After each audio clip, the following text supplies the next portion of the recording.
세 번째 편지는 버가모 교회에게 보내는 주님의 말씀입니다. 버가모는 지금의 터키 지방에 그 이름이 그대로 남아 있어요. 베르가모라고 되어 있어요.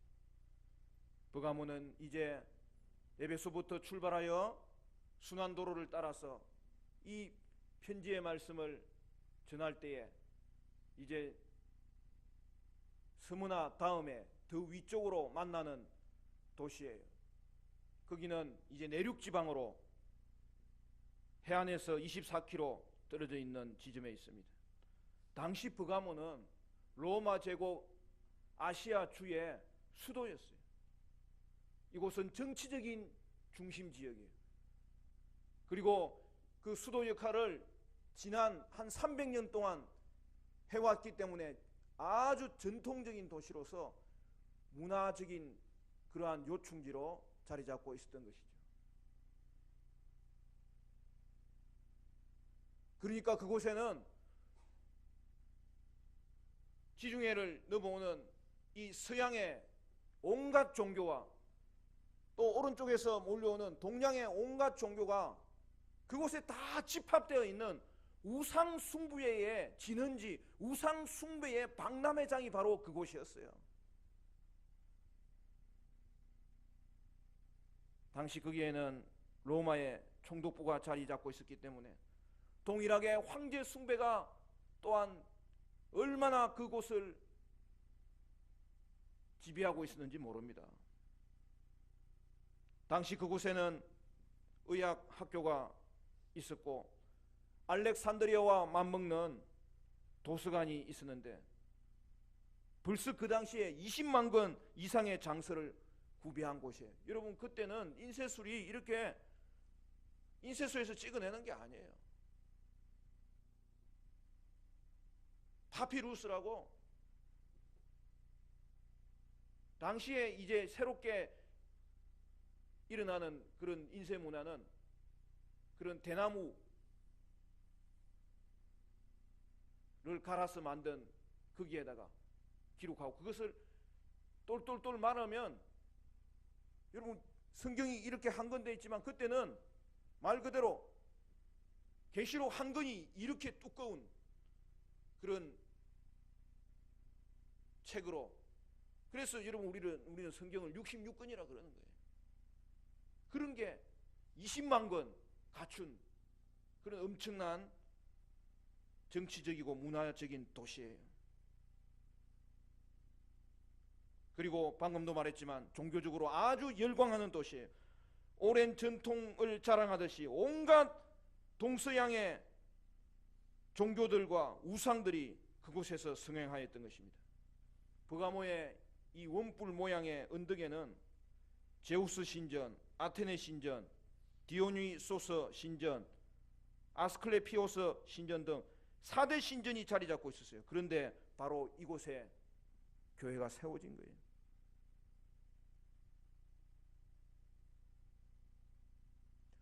버가모 교회는 누가 세웠는지 알 수는 없어요. 우리가 그러나 예상하기는 이 해안선을 따라서 사도 바울이 복음을 전할 때 에베소는 사도 바울이 세웠고 스무나도 사도 바울이 지나간 길에 속하거든요. 거기도 사도 바울이 세웠고 그 주위에 세워진 교회는 사도 바울의 제자들이 세운 거죠.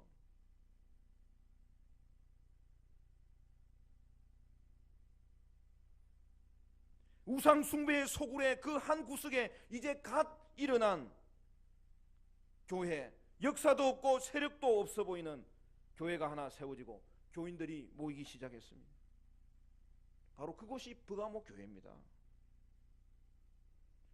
그렇게 힘든 상황 가운데서도 버가모 교회는 어떻게 한 것입니까? 먼저는 우상 숭배가 팽배한 그 문화 가운데서 그들은 생명의 위험을 무릅쓰고 그리스도를 굳게 붙잡고 믿음을 저버리지 않았다는 거예요. 12절 13절 우리 같이 읽어볼까요? 시작. 버가모 교회의 사자에게 편지하라.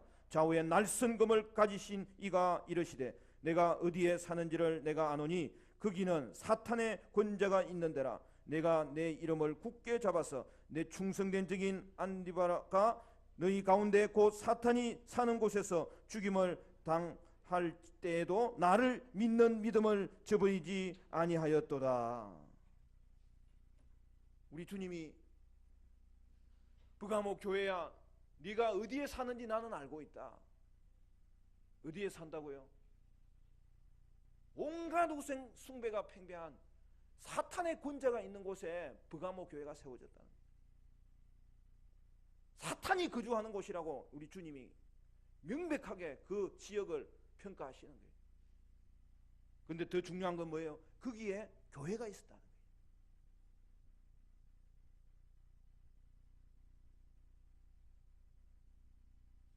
브가모 교회는 종교적으로 문화적으로 타락한 도시 가운데서도 영향받지 아니하고 그곳을 또한 떠나지 아니하고 등지지 아니하고 그곳에 발을 딛고 믿음으로 굳게 서서 끝까지 예수님을 저버리지 않고 믿음을 지켰다는 거예요. 어떤 사람은 세상을 추한 곳, 죄가 많은 곳, 망할 곳, 가능하면 그곳에서는 우리가 멀리 해야 되는 곳으로 생각하는데, 여러분 그렇지 않아요. 성도는 세상을 등지고 우리끼리 사는 존재가 아니에요.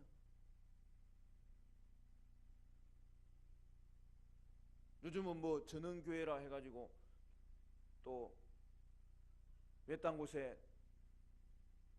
들어가는 그런 추세도 한 가지 추세지만 그는 또 예외적인 현상이고, 교회는 언제나 세상 가운데서 빛을 발하고 소금의 역할을 하는 곳이에요. 그리스도인은 은둔 자가 아니에요. 세상에 발을 붙이고 세상 속에서 살아가는 거예요. 우리 주님은 그런 세상에 머물라라고 이야기하는 거예요. 그러면서 믿음이 무엇인지 세상에 드러내라고 이야기하는 거예요. 신앙생활을 한다는 이유로 핍박받는 환경 가운데서도 예수의 이름을 붙잡고 있다는 것을 이 세상 가운데 그것이 무엇인지 세상으로 알게 하라는 거예요. 그래서 브가모 교회는 세상 가운데서 믿음을 지켰으므로 예수님으로부터 칭찬을 받았습니다. 신앙생활 더 잘하려면 잘 다니던 직장도 그만두고 신학교 가야 된다고 생각하는 사람이 있는데 그렇지 않아요. 우리가 교회에 모여서 하나님께 예배하고 흩어져서 이 땅 가운데 믿음의 증거를 나타내는 것이 우리 그리스도인들의 올바른 삶이고 하나님께서 이 시대를 향해서 요구하는 교회의 모습인 거죠.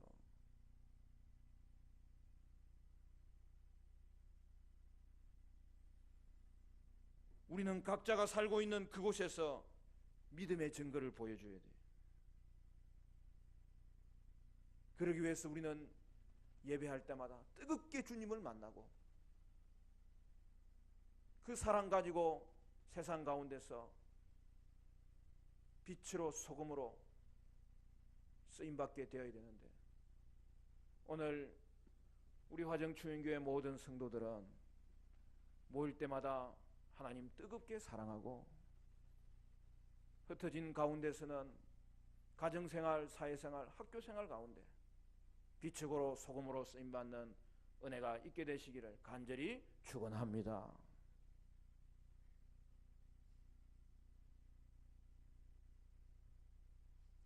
브가모는 우상 숭배의 박람회장입니다.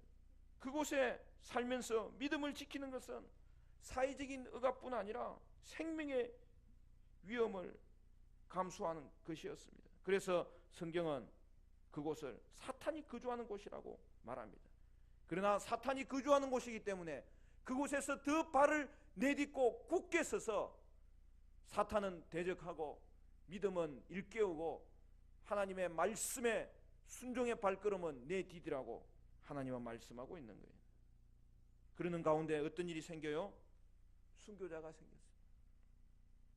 오늘 성경에 보면 버가모 교회는 그런 상황 가운데서도 순교자가 생기고 순교하는 가운데서도 믿음이 약해지지 않고 끝까지 믿음을 지켰다고 말하고 있습니다. 순교자의 이름이 나오죠. 충성된 증인이라고 인정하는 안디바입니다. 여러분, 안디바는 성경에 다른 곳에는 나오지 않아요.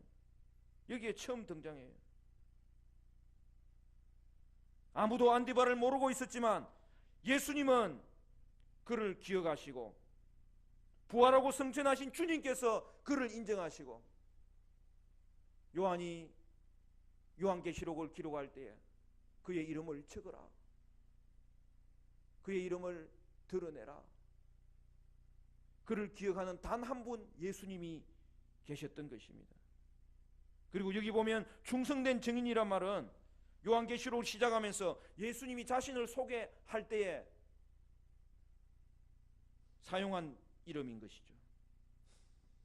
신성종 목사님이 쓴 천국과 지옥이라는 책을 보면 천국에 가니까 가장 큰 상을 받는 사람이 누구냐? 두 사람이더래요. 첫째는 순교자고 둘째는 선교사예요. 그래서 이분은 신학교 총장까지 한 분인데 또 목회도 하다가 은퇴하고 나서는 나는 선교지에서 하나님의 나라를 일구며 그 나라를 일으키며 복음이 없는 그곳에 복음 증가하는 그 걸음을 걷다가 내가 주님을 만나리라. 그가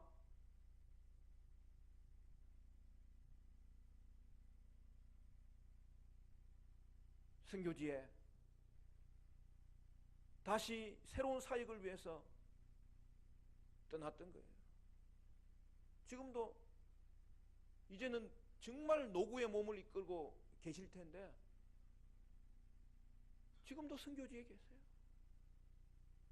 여러분, 이 시대에 제대로 믿음으로 사는 사람들이 있습니다. 그리고 그들의 이름을 우리 주님은 인정하시고 아시고 그의 걸음을 주님은 기뻐하시는 거예요. 여러분, 누가 순교자입니까? 누가 선교사입니까? 여러분, 순교가 쉬운 일이 아니지만 그러나 여러분도 믿음을 지키기 위해서 한 번 딱 어려움을 겪고 순교하는 자리라면 아마 다 그 길을 택할 거예요. 그러나 순교로 죽지 않아도 되지만 세상에 굴복하지 않고 온갖 우상의 환경 속에서도 믿음을 지키는 것이 때로는 죽기보다 더 힘든 것이 오늘 우리 시대예요. 그러니까 여러분, 세상 가운데서 믿음을 지키고 사는 것이 오늘날 우리 시대는 또 다른 순교고 또 다른 선교예요. 내가 머무는 곳에서 순교자의 마음으로 살면 하나님이 우리에게 상 주실 것이고 저와 여러분을 통하여서 이 땅에 하나님 나라가 확장되도록 사용하여 주실 것이고, 이런 삶을 살고자 우리는 더 좋은 천국을 당장 가지 않고 이 악한 땅에서 발을 붙이고 살아간다는 사실을 여러분 반드시 기억해야 되는 것입니다. 사랑하는 성도 여러분, 사탄의 권자가 머무는 곳이 우리가 지금 현재 처한 곳일지라도 여러분은 믿음의 증거를 보이는 자로 일상의 순교자, 일상의 선교사로 살아갈 때에 저와 여러분에게 하나님은 우리의 삶을 통하여서 영광 받으시고 이 땅 가운데 너는 참된 성도야, 너는 살아있는 교회야, 우리에게 칭찬하여 주실 줄로 믿습니다. 그러나 세속화된 이 땅에 믿음을 지키는 게 쉬운 게 아니에요. 그래서 오늘 14절부터 보면 뭐가 나옵니까? 14절부터 그러나 내가 내게 두어 가지 책망할 것이 있나니 거기 내게 발람의 교훈을 지키는 자들이 있도다. 발람이 발락을 가르쳐 이스라엘 자손 앞에 걸림돌을 놓아 우상의 제물을 먹게 하였고 또 행음하게 하였느니라. 이와 같이 내게도 니골라 당의 교훈을 지키는 자들이 있도다. 그러므로 회개하라. 그리하지 아니하면 내가 내게 속히 가서 내 입의 금으로 그들과 싸우리라. 무슨 말이에요? 브가모 교회 가운데는 발람의 교훈을 지키는 자들이 있었다는 거예요. 그들의 정체가 뭡니까? 에베소 교회에도 있었던 바로 니골라 당이라는 이단입니다. 그들이 어디에 있어요? 교회에 있는 거예요. 여러분, 이단은 교회에서부터 나오는 거예요. 그래서 제가 늘 강조하지만 장로님들은 가장 중요한 게 뭐냐면 말씀으로 무장하여 바른 교리를 가지고 성도들을 점검하고 이끌 수 있는, 그게 가장 중요한 하나님이 세운 장로직분의 핵심적인 내용이에요.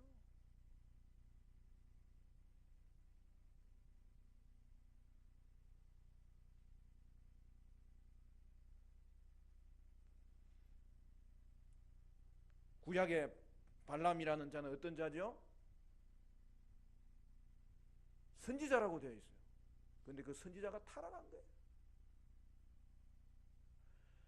발락이라는 모압의 임금이 하나님의 백성 이스라엘이 쳐들어온다는 것을 듣고 그들을 저주하게 하기 위해서 발람 선지자를 초청하는데 그에게 큰 재물을 주겠다고 제안하면서 그를 초청했을 때 이 발람 선지자가 이스라엘을 향하여 저주하려고 하니까 하나님은 그 입술을 주장하셔서 도리어 축복의 말씀이 나오도록 한 거죠. 그것이 실패하자 발람 선지자가 발락에게 새로운 가르침을 주는 거예요. 모압의 잔치에 이스라엘을 초대하여서 그냥 축제를 일으키는 것 같이 보이지만 바로 그것은 우상에게 제사하는 과정, 제사하는 그러한 시간이 늘 있는 거예요. 여러분, 그게 세상이에요. 그 축제를 통하여 우상으로 그들을 이끌고, 이방의 우상은 언제든지 행음하는 것이 꼭 연결되어 있어가지고 그 축제가 하늘에서 그 신전의 창기들과 함께 쾌락을 즐기고 그러는 가운데 그 신들을 기쁘게 하는 것이 그들에게 복을 가져온다고, 어느 순간인가 쾌락을 쫓아서 이스라엘 백성들이 그곳에 머물다가 우상을 숭배하며 행음하는 자리에 다 빠져버린 거예요. 그것이 바로 니골라 당이 하는 일이에요. 여러분, 니골라단의 이단의 영향으로 브가모 교회가 하나님을 섬기면서도 세상 문화와 타협하기 시작한 거죠. 하나님과 바알을 동시에 섬긴 거죠. 하나님을 섬기지 않은 게 아니에요. 그러나 세상 문화와 타협하는 거죠. 여러분, 오늘 우리 가운데 세상 문화에 발을 굳게 딛고 서야 됩니다. 그러나 타협하는 것이 아니라 그것을 정화시키고,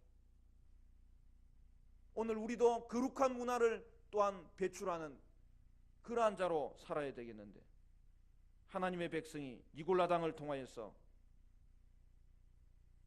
하나님도 섬기고 이방 문화도 수용하는 것은 괜찮다고 가르친 거죠. 거기에 넘어가서 교회가 넘어졌는데,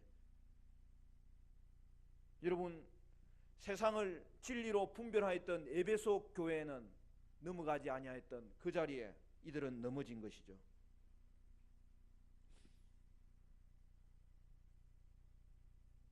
여러분, 중국 음식 중에 좋아하는 게 뭐예요? 짜장면은 언제 먹어도 맛있어요. 한 번씩 또 짬뽕도 먹어줘야 돼. 여러분, 중국 음식은 짬뽕이 맛있지만 신앙은 짬뽕이 되면 큰일 나는 거예요. 성도는 하나님과 돈을 겸하여 섬길 수 없어요. 여러분 그걸 반쪽 신앙이라고 그러는 거예요. 세상과 함께 사업을 할 때는 여러분 타협이 필요합니다. 컴프로마이즈가 필요해요. 여러분 그것은 지혜예요. 한쪽은 10을 주겠다고 하고 한쪽은 5를 주겠다고 하고 맨날 10, 5 이렇게 싸워가지고는 아무것도 가질 수가 없어요. 여러분 세상에서는 한쪽은 5를 주겠다면 한쪽을 10을 주겠다고 하고 그러면 서로 타협을 해가지고 그러면 7을 합시다. 아니요 8을 합시다. 그러면 8.5로 쪼개는 방법도 있잖아요. 그러면서 중간에 지점을 이렇게 합해는 게 여러분 그걸 여러분 지혜라고 하는 거예요. 여러분 성도도 그런 지혜는 있어야 돼요. 그러나 세상에 우리가 지혜와 하나님의 지혜가 충돌할 때는 우리는 하나님의 지혜를 따라야 되는데 그것은 오직 기준은 말씀밖에 없어요. 구약의 선지자들은 오직 여호와의 신앙을 가르쳤고 종교개혁자들은 오직 성경이라는 하나님의 기준을 가르쳤을 때 오늘 성도가 살아가는 유일한 기준은 반쪽 신앙으로 살아가다가 멸망하는 자리에 서지 아니하고 오직 말씀, 오직 하나님 중심으로 오직 교회 중심으로 살아갈 때에 성도도 살고 이 땅도 살리고 하나님의 나라를 이 땅 가운데 열매 맺게 할 수 있는 거죠. 오늘 버가모 교회가 이 부분에서 넘어졌을 때 하나님은 어떻게 하십니까? 우리 이 말씀은 같이 읽도록 하겠습니다. 우리 6절 말씀, 우리 핵심 구절인데 다 같이 읽습니다. 16절 다 같이 시작. 그러므로 회개하라. 그러하지 아니하면 내가 네게 속히 가서 내 입에 금으로 그들과 싸우리라. 17절도 시작. 귀 있는 자는 성령이 교회들에게 하시는 말씀을 들을지어다. 이기는 그에게는 내가 감추었던 만나를 주고 또 흰 돌을 줄 터인데 그 돌 위에 새 이름을 기록한 것이 있나니 받는 자 밖에는 그 이름을 알 사람이 없느니라. 여러분 우리 주님은 넘어질 수 있다는 거예요. 여러분 교회에 대한 책망이 계속 나옵니다. 교회는 책망받을 수 있어요. 그 책망받는 게 사실은 사는 길이에요. 그 책망을 통하여서 사는 길은 회개하는 길이에요. 성도는 회개하지 않아서 망하는 거예요. 넘어져서 망하는 게 아니에요. 그러나 회개하면 사는 정도가 아니라 죄가 더한 곳에 우리 주님은 은혜를 더 부어주시는데 회개하지 않은 이전보다 더 하나님은 놀라운 은혜로 축복으로 우리와 함께 하시고 하나님은 우리에게 영광스러운 존재로 우리를 회복시켜 주시는 것입니다. 그들에게는 이겨서 하나님은 그들에게 어떤 축복을 주시느냐? 종말적인 약속을 주시는데 여러분 그거는 우리가 마지막에 천국에서 받을 것이지만 천국에서만 받는 게 아니에요. 여러분 보세요. 뭘 준다고요? 만나라고 했어요. 만나는 생명의 양식을 준다. 다 이건 뭐하고 관련돼 있어요? 성도하고 관련돼 있는 거예요. 흰 돌을 준다는 거예요. 그것은 천국 가는 표를 준다는 거예요. 여러분 표 없이 극장에 들어갈 수 없잖아요. 바로 그것을 이야기하는 거예요. 근데 이기는 자만 준다는 거예요. 그러면 교회가 집에는 못 받는 거예요. 그런 뜻이 아니에요. 여러분 요한계시록에서 이기는 자는 누구냐 하면 교회를 말하는 거예요. 성도를 말하는 거예요. 이기면 주고 안 이기면 안 준다는 뜻이 절대 아닙니다. 이미 성도는 하늘에서 이름이 기록되어 있어요. 그래서 이긴 자예요. 그렇기 때문에 이 땅에서도 너희는 만나를 먹고 하나님의 흰 돌을 가진 것을 확인하면서 이 땅에서부터 생명의 양식을 먹으면서 살도록 오늘 이미 이긴 자이기 때문에 순간순간 다시 이기고 넘어져도 다시 일어나는 하나님의 백성으로 살아라고 특별히 회개하는 자가 이기는 자라고 오늘 우리에게 이 말씀 주실 때에 말씀을 맺겠습니다. 사랑하는 성도 여러분, 저와 여러분은 이 땅 가운데서 영적 전쟁에서 물러서지 아니하고 이미 이긴 자이므로 이긴 자의 역사를 이 땅에서도 이루고 하나님의 양식을 먹고 생명력을 얻어서 이 땅 가운데서도 나는 천국 백성인 것을 드러내며 하나님께 영광을 돌리며 이 땅 가운데서 믿음을 보여주는 믿음의 사람들로 승리하시기를 간절히 축원합니다. 오늘도 회개함으로 말씀의 기준을 다시 세워서 다시 한 번 더 이기라고 하나님께서 우리에게 말씀하실 때 생명의 양식을 먹으며 흰돌을 가진 자로 참되고 살아있는 하나님의 교회를 세우는 저와 여러분의 복된 10년과 복된 가정과 우리 교회 될 수 있기를 주님의 이름으로 간절히 축원합니다. 축원합니다.